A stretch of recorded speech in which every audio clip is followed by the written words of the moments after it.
لانی اور میں اکثر کہا کرتا ہوں یہاں اگر کوئی امیر بندہ بیٹھا ہے تو کتنا امیر ہوگا، اور حضرت ہم تو اس غریب دور سے تعلق رکھتے ہیں کہ جب پیسے کاغذ کے ہیں حضرت. اس آسمان اور زمین نے وہ بھی دور دیکھا ہے کہ جب پیسے سونے اور چاندی کے ہوا کرتے تھے حضرت. کتنے امیر لوگ تھے، اور اس نے تو کہا تھا زمینیں چمن گل کھلاتی ہے کیا کیا، بدلتا ہے رنگ آسماں کیسے کیسے، نہ ہے کسرے دارا نہ گورے سکندر، زمین کھا گئی آسماں کیسے کیسے. حضرت ہم تو شاہی کچھ نہیں حضرت، ہم وہ ہے 14 سال 13 سال کی عمر میں ہمارا بچہ بالغ ہوتا ہے، 70 سال 75 سال 80 سال اوسط عمر ہے ختم حضرت. عاد اور سمود وہ قوم ہے جن کا بچہ 400 سال کی عمر میں بالغ ہوا کرتا تھا، 1400 سال ان کی اوسط عمر ہوا کرتی تھی. زمین پر رہنا وہ اپنی توہین سمجھتے تھے، وہ کہتے ہیں یہ کیڑوں مکوڑوں کا کام ہے زمین پر رہنا. وہ پہاڑ توڑ کر وہاں رہا کرتے تھے حضرت وہاں، لیکن کیا ہوا حضرت، رے وہ بھی نہیں. اور تاریخ میں بڑے نام لکھے پڑے، ہم کچھ بھی نہیں ہے حضرت. ہم مرلوں والے بیٹھے ہیں، کنالوں والے بیٹھے ہیں. میں اکثر پروگراموں میں جا کر احباب کی اصلاح کی خاطر یہ بات کہا کرتا ہوں، بڑی بھی میں چھلانگ لگاؤں، بڑا بھی یہاں کو امیر بیٹھا ہے، کتنا امیر بیٹھا ہوگا، میں بڑی بڑی چال مارن لگا جی 1000 کلے، کچھ بھی نہیں ہے. صرف ایک تاریخ کا نام حضرت سکندر، جس نے 14 سال کی عمر میں 21 سال کی عمر میں 15 لاکھ مربع میل فتح کیا حضرت. 5 بر اعظم اس نے 21 سال کی عمر میں فتح کر لی. تاریخ نے فاتح عالم اس لیے لکھا، اگر مر نہ جاتا تو اس نوجوان نے واقعتاً ساری دنیا فتح کر لینی تھی. اور یہ اسپیشل پتر جتنے جوان بچے بیٹھے ہو، یہ یہود و نصارہ کی بہت بڑی ہمارے خلاف سازش ہے. ہماری جوانیوں کو انہوں نے زنگ لگا کے رکھ دیا. 21 سال کی عمر میں 15 لاکھ مربع میل فتح کر دیا حضرت. ایتھے 21 سال دے منڈے نو اما کو چھڑ لاندی ہے نہیں، یہ تو چھوٹا ہے حضرت، یہ تو چھوٹا ہے. وہ 17 سال کی عمر میں محمد بن قاسم حضرت سندھ فتح کر کے واپس بھی چلا گیا تھا. ایتھے 21 سال دا جوان منڈا ہے، لیکن اما کہتے نہیں یہ چھوٹا ہے، چھوٹا. پتہ نہیں کدو حضرت اسی وڈے ہونا ہے، پتہ نہیں کدو وڈے ہونا ہے. اپنی عمر پتر ضائع نہ کرو، یہ جوانی پھر ہاتھ نہیں آئے گی. میں اکثر جمعے میں کہا کرتا ہوں اگر کوئی مجھے کہے نا کہ مانگ تیری ایک خواہش پوری کریں گے، تو میں کہتا ہوں میں یہی خواہش کروں گا میں پھر 17 تے لیا کھلا 35-36 کا ہو گیا مجھے. جڑی حضرت جوانی دی عبادت دا مزہ ہے، جڑے جوانی دے سجدے دا مزہ ہے، تانوں کی دساں کی مزہ ہونا سجدے. اپنی جوانی ضائع نہ کرو پتر. کسے نے نہیں جی آ کے پوچھنا ہے، کسے نے نہیں جی آ کے پوچھنا. پہلے تمہیں سنایا جنہاں لئی تو پاپ کمائے، کتنے نہیں تیرے کرتے. ہاں حضرت قبر میں وہی آئیں گے جن کی سنتوں کو آج ہم چھوڑ چکے ہیں. قبر میں وہی آئیں گے جن کی سنتوں کو آج ہم نے ترک کر دیا ہے. نہ چھوڑو یار، اپنی جوانیاں ضائع نہ کرو. یہ جوانی بار بار نہیں آئی، یہ بہت بڑی نعمت ہے. در جوانی توبہ کردن شیوائے پیغمبری است. جوانی میں اللہ سے یہ جو نبی ہوتے ہیں یہ معصوم ہوتے ہیں، نبی خطا نہیں کرتے. یہاں توبہ سے مراد ہے اللہ سے لو لگانا. یہ جوانی میں اللہ سے لو لگانا یہ انبیاء کا شیوا. لگاؤ جوانی میں لو، پھر دیکھو تو صحیح حضرت وہ تمہارا کیا مول ڈالے گا. یہ حکیم صاحب بڑی خوبصورت بات کہا کرتے تھے، اے نہیں کہ کوئی بڑھے ویلے آئے گا تو وہ واپس چھوڑ دے گا، نہیں، وہ سے بھی نوازے گا. لیکن جب جوانی کا جوش ہو، جب خواہشوں کا زور ہو، بندہ ان خواہشوں کو دبا کر جب اللہ کے حضور آ کر جھکتا ہے نا، تو پھر تمہیں کیا بتاؤں حضرت رنگ کیا لگتا ہے. یہ امام یافعی نے رود الریاحین لکھی، اس میں حضرت لکھتے ہیں کہ حضرت خضر علیہ السلام سے نا کسی اللہ کے ولی کی دوستی ہو گئی. تو حضرت خضر علیہ السلام سے پوچھتے ہیں حضرت آپ نے انبیاء سلام اللہ تعالی علیہ مجمعین کے ادوار دیکھے، حضور نبی علیہ السلام کا دور مبارک دیکھا، حضرت ابوبکر صدیق کا دور دیکھا، حضرت عمر، حضرت عثمان، حضرت سیدنا علی المرتضی رضوان اللہ تعالی علیہ مجمعین کے ادوار دیکھے، تابعین کا دور دیکھا، تبع تابعین کا دور دیکھا. کبھی کوئی ایسا بھی ولی دیکھا جس کی آپ کو سمجھ ہی نہ آئی ہو کہ یہ ہے کیا؟ تو حضرت خضر علیہ السلام فرماتے ہیں کہ میں مسجد نبوی شریف میں حاضر تھا حضور نبی علیہ السلام کے دربار مبارک میں سلام پیش کرنے کے لیے. تو کیا دیکھتا ہوں وہاں امام عبد الرزاق، امام بخاری کے دادا استاد ہیں، کہتے ہیں آپ درس دے رہے تھے اور لوگ بیٹھ کر نا درس سن رہے تھے. فرماتے میں نے دیکھا کہ کونے میں ایک لڑکا اپنے گھٹنوں میں اپنا سر دیے بیٹھا ہے. فرماتے میں نے سمجھا شاید سویا ہے. میں گیا، میں نے اسے ہلا کر کہا اوئے نوجوان، وہاں امام عبد الرزاق درس دے رہے ہیں اور تو یہاں سویا ہے. اب اللہ کا رزاق صفاتی نام ہے، تو ان کا نام تھا عبد الرزاق.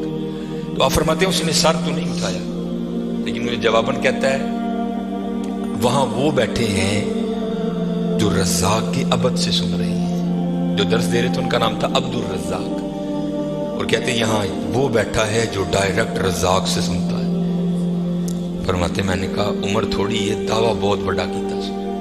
تو کہتے میں نے اسے مخاطب کر کے کہا اگر تو اپنے دعوے میں سچا ہے تو بتا میں کون. تو کہتے جب اس نے سر اٹھایا تو جی چاہا کہ اس کے چہرے کی پاکیزگی پہ قربان ہو جاؤں. جنہیں رجی جوانی بے داغ رکھی ہوئے پھر لاٹاں دے وجدی ہیں نا، پھر چہرے پر عجیب ہی پاکیزگی کا جنہوں ہی سادہ زبان کہنے ہیں جتی ستی حضرت جی. پھر چہرہ تو پھر چمکتا ہے نا، اندر دا نور چہرے تے آندا ہے حضرت سے. اب فرماتے وہ مجھے جواباً کہتا ہے اگر میری فراست غلط نہیں تو تم ہجر ہو. کہتے اسے پتا چل گیا کہ میں ہجر ہوں، مجھے نہیں پتا چلا یہ کیا شے بیٹھی ہے. آؤ تو صحیح حضرت. پھر دیکھو وہ کیا منہ ڈالے. حکیم صاحب فرماندے ہیں یہ تو گوڈے رہ گئے، دند نکل گئے، اکھاں کمزور ہو گئی، پھر آ ڈیرا لایا تو کی لایا. لیکن یہ نہیں کہ آئے گا تو وہ نہیں. لیکن حضرت جب ہر شے پورے زور پر ہو تو پھر حضرت جو آئے گا پھر دیکھو تو صحیح وہ کرتا کیا ہے. وہ اقبال نے لکھا تھا نا، اقبال ایویں نہیں کہتا. اقبال کہتا ہے عالم ہے فقط مومن جاں باز کی میراث، مومن نہیں ہے جو صاحب لولاک نہیں ہے. ہاں بڑے جوان بچے بیٹھے ہو، اپنی جوانیوں کو ضائع نہ کرو. اور دوسری بات یاد رکھنا حضرت، یہ بات میری آج پلے باندھ لینا، اگر آج ہم برائی سے باز نہیں آئیں گے تو پھر یہ برائی کل ضرور ہمارے آگے آئے. حضرت بھی بیٹھے ہیں، علامہ صاحب بھی بیٹھے ہیں. یہ حدیث پاک کا مفہوم ہے کہ زنا دین ہے. یاد رکھنا پتر، زنا دین ہے، واپس آئے گا ضرور. اس کی بیٹی کے ساتھ، اس کی بیوی کے ساتھ، اس کی بہن کے، جہاں تک لکھا ہے کہ اس کی دیوار کے ساتھ زنا کیا جائے گا، زنا واپس آئے گا. دھیان رکھیو پتر، اے او ٹویا جی کڈو گے تو کل کسی نہ کسی ساڈے نے بھی ضرور ڈگنا. دھیان کر لیں. اور مجھے میرے سیدی نے، کیونکہ میں ڈاکٹر بھی ہوں، حکیم بھی ہوں، لیکن میں پریکٹس نہیں کرتا. ایک دو سلسلے ہیں، اللہ میرے اندر سے وہ نکال دے، اس نصیبی حضرت بہ جاؤں گی. پھر جب میں نے یہ دونوں کورس کر لیے تب مجھے سیدی نے بات سنائی. آپ فرمانے لگے کو بزرگ تھے، ساتھ حکمت بھی کرتے تھے. مریض آتے تھے ان کے پاس، وہ کو مریض آئی، نوجوان لڑکی تھی. جب انہوں نے نبض پکڑی نا تو شیطان تھوڑا سا غلبہ کر گیا، اور نبض پڑھتے ہوئے پکڑتے ہوئے اندر تھوڑا سا غلط خیال آیا، لیکن ساتھ ہی رحمت ہو گئی. وہ دھیان کرو اللہ ویدہ بھی. نبض چھوڑ دی، نبض چھوڑ دی، بس خیال ہی گزرا. پہلا شیطان کی طرف سے آیا، دوسری اوپر سے مہربانی ہو. دھیان کر علم یا علم بھی ان اللہ یا، کیا تو نے نہ جانا کہ خدا دیکھ رہا. ترقی کر دے ہو، ماں باپ آتے ہیں تو چینل بدل دیتے ہو، اور ایک دفعہ کہتے ہو حضور حاضر و ناظر ہیں. وہ خیال نہیں آتا کہ حضور بیٹھے بھی دیکھ رہے ہیں کہ میں نیٹ پہ کیا دیکھ رہا ہوں. کیوں بھول جاتے ہو ہمارا اللہ بھی دیکھ رہا ہے کہ میں نیٹ پہ کیا دیکھ رہا ہوں. خیال گزرا، ساتھ ہی خیال علم یا علم بھی ان اللہ یرا ربنا انک تعلم ما نخفی وما نعلن وما یخفی علی اللہ من شیء فی الارض ولا فی السماء. کوئی چیز ہاں زمین کے اوپر ہے، ہاں نیچے ہے، کوئی چیز بھی اللہ سے نہیں چھپی. خیال آیا چھوڑ دی. لیکن جیسے میں نے کہا نا حضرت، دین ہے، ضرور گھوم کر آئے گا. تب گھروں میں ٹینکیاں شینکیاں نہیں ہوتی. تب جو ماشکی جس کو ہم ذاتی زبان میں کہتے ہیں، وہی گھروں میں پانی دینے آتے تھے. گھر ان کی بیوی تھی، وہ پانی دینے کے لیے آیا. ماشکی پانی بھر کے نا جب وہ جانے لگا نا تو اس نے ہاتھ پکڑ لیا ان کی بیوی کا. انہوں نے اتنے پھڑیا، ادھر ماشکی نے کار پڑ لیا. وہ بیوی آگے سے ہاتھ چھڑا کر کہتی ہے وہ پتر کی ہو گئی. اس کو بھی خیال آیا، وہ روتا ہوا بھاگ گیا. اتنے وہ بھی بہ کے چنگا روئے تھے، اکھاں لال کیتیاں، کار مائی بھی بڑا روئی. ساری زندگی لنگ گئی ہے، بڈھے ویلے کی ہویا انہیں کی ہاتھ پڑ لیا. وہ بھی بڑا روئی ہے. حکیم ہوئی گھر آئے تے حکیم صاحب دی اکھاں سجی دی. ویکھیا تے گھر والی دی اکھاں سجی دی. انہیں پوچھا بھلی لوکے کی ہویا، کیوں روئی؟ میں کہ پہلے تسی دسو تسی کیوں روئے؟ انہیں کہ بس اج دھی آئی سی مینوں دکھان لئی، دی نبض پڑی تے شیطان نے اندر گندگی پائی. لیکن نال ہی یاد آیا اللہ ویکھدا پیا میں چھڑ چھڑے. کہہ لیں بس ادھر تسی ادھر ہی پھڑی، ادھی پھڑی ادھر کار ماشکی نے میری پھڑ. دھیان کریو پتر، دھیان کریو. اج ਕਿਸੇ ਦੀਆਂ ਧੀਆਂ ਨੇ, ਕੱਲ ਨੂੰ ਸਾਡੀਆਂ ਧੀਆਂ ਨੇ ਵੀ ਜਵਾਨ। ਅੱਜ ਕਿਸੇ ਲਈ ਚੌਂਕ 'ਚ ਨਾ ਖਲੋਈਓ, ਅੱਜ ਕਿਸੇ ਲਈ ਨਾ ਖਲੋਈਓ। ਅੱਜ ਤੁਸੀਂ ਖਲੋਵੋਗੇ,